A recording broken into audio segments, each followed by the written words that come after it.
सीता हरण के बाद रावण ने उन्हें अशोक वाटिका में रखा था। जब भी रावण सीता जी के सामने जाता, वो झट से घास का एक तिनका हाथ में उठा लेती थी और रावण की दुस्साहस भरी बातों का उत्तर देते समय वो उसी तिनके को देखा करती थी। सीता जी ने कभी भी रावण की तरफ नहीं देखा था, बल्कि सदैव उस तिनके पर ही दृष्टि जमाए रखती थी। उस तिनके में ऐसा क्या था? सीता जी के ऐसा करने की क्या वजह थी? क्यों वो तिनके को सदैव रावण के सामने आते ही उठा लेती थी? कहाँ तो महाबलशाली रावण और कहाँ वो घास का तुच्छ सा तिनका। आखिर तिनके का रावण और सीता से क्या संबंध था? इसके पीछे एक बहुत ही रोचक प्रसंग है।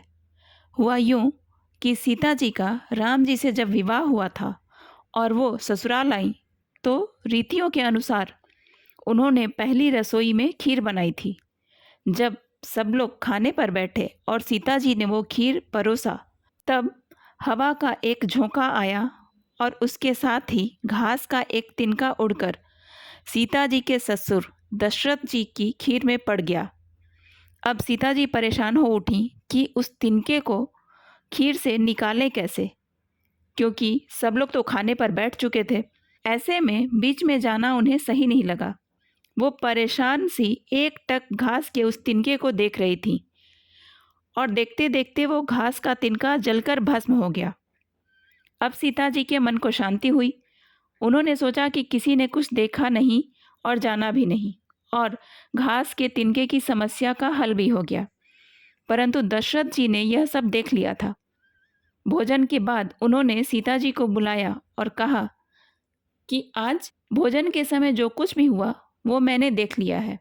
अब सीता जी बुरी तरह से झेप गईं, परंतु दशरथ जी ने समझाते हुए कहा कि तुम्हारे अंदर देवी का तेज और शक्तियां हैं। इसी वजह से घास का वो तिनका तुम्हारी दृष्टि को सहन नहीं कर सका और जलकर भस्म हो गया।